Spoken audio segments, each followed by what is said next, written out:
Hi friends, my today's learning has been around how do I know when I have mastered a certain skill set, what are some of the clues that okay, you have learned this skill set enough, you can move on to the next one to achieve or to target something else.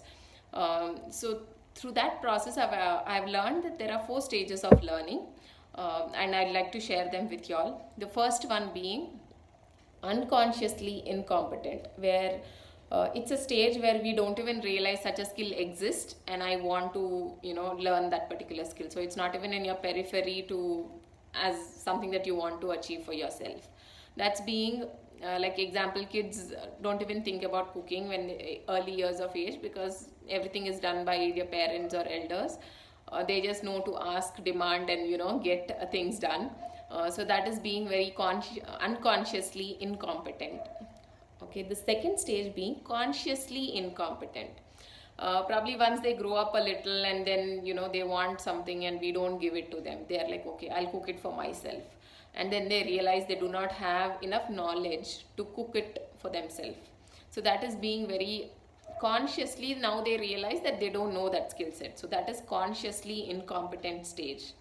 The third stage being where you're consciously competent, which means now you have learned the skill set, you know how to do it, but you have to focus a lot of your mind and energy towards doing that activity. Like if in early ages of cooking, you would be very conscious of what you're putting in, how much you're putting in, every step of it.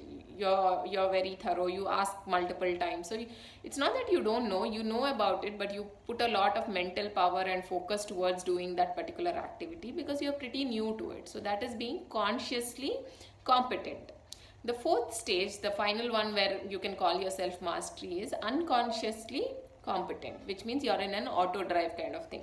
Another example is while driving. Initially, as soon as you learn, you're very conscious of whether you're pressing an accelerator, brake, or clutch.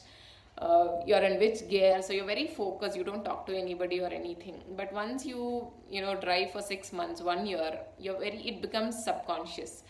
You just know which is your destination and automatically you start driving to that. You know which gear you're in, you don't have to focus on the speedometer to see which is the speed and the gear matching, stuff like that. So that's when you have achieved it, or it's in your subconscious. And the fourth stage, which is called subconscious competence, that's when you can say you have mastered that particular skill and move on to the next one. Or even though we say that each skill there's always something new to learn, when we say subconsciously this competent, which means you achieved it to that level. If you want to push yourself more, you have to come down again to the conscious competence and go through the cycle again for the next steps of that learning. Or sometimes we have to unlearn and learn something new. So, but initially if you look at a particular skill set, these are the four stages that you have to go through for learning. And then once you feel you're subconsciously doing it, you catch yourself subconsciously doing it, then you can call yourself as mastery to that particular skill. That has been my learning for today. Let me know what are your thoughts, anything that you see missing and we can include as part of these four stages. Thank you everyone. Good day.